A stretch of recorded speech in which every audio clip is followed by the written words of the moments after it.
Salam, perkenalkan nama saya Angela Sisakan dari Prodipa kelas B. NIM 10120210218. Di video kali ini saya akan menjelaskan sedikit tentang seorang tokoh penting yang berperan dalam gereja, yaitu Antoninus. Antoninus adalah seorang tokoh yang berperan penting dalam gereja.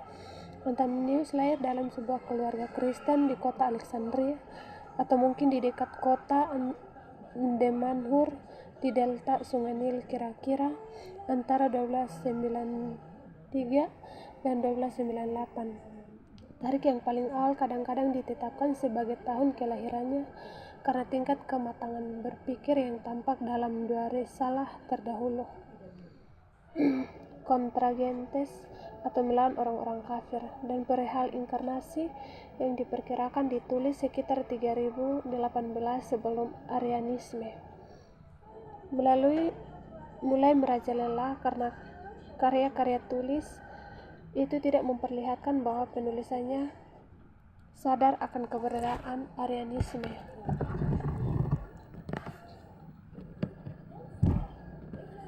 Akan tetapi, Cornelius Guilford memperkirakan Antoninus lahir tidak lebih dahulu dari tahun 296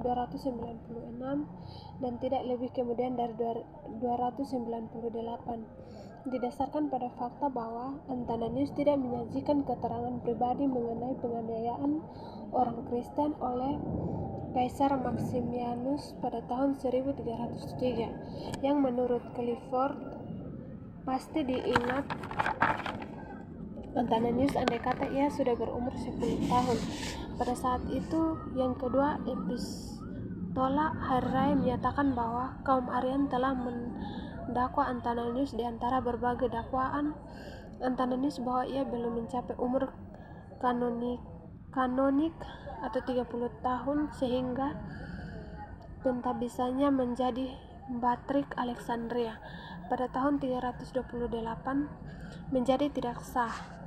Dakwaan ini tampak berdasarkan gereja ortodoks memperkirakan Antoninus lahir sekitar tahun 1297.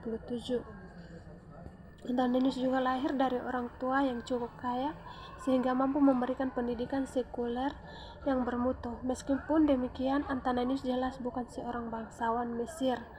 Beberapa pakar barat beranggapan bahwa kefasihan Antoninus berbahasa Yunani yang digunakan untuk menulis sebagian besar, jika tidak seluruhnya, karya-karya tulisnya yang sintas sampai sekarang adalah bukti bahwa mungkin saja ia seorang Yunani kelahiran Alexandria.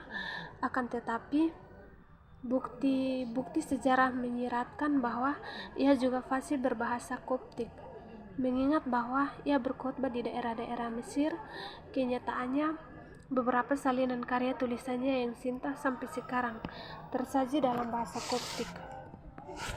Hasil perjuangan mahasiswa Antoninus yaitu gereja Kristen menyingkirkan ajaran roh Yunani yang memberikan keselamatan. Hal ini membuktikan bahwa Kristus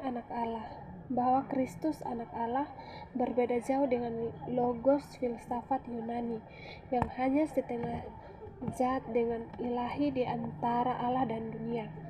Antoninus begitu gigih mempertahankan bahwa keselamatan hanya berasal dalam Yesus Kristus. Antoninus juga diperhadapkan pada tuduhan-tuduhan Yahudi dan kafir bahwa inkarnasi dan penyaliban anak Allah tidak pantas dan mengurangi martabatnya. Namun dengan tegas ia mengatakan bahwa dunia yang diciptakan melalui dia hanya dapat dipulihkan oleh dia. Pemulihan ini tidak bisa terjadi kecuali melalui dia. Selain itu, Antoninus adalah orang pertama yang secara serius mempelajari status Roh Kudus.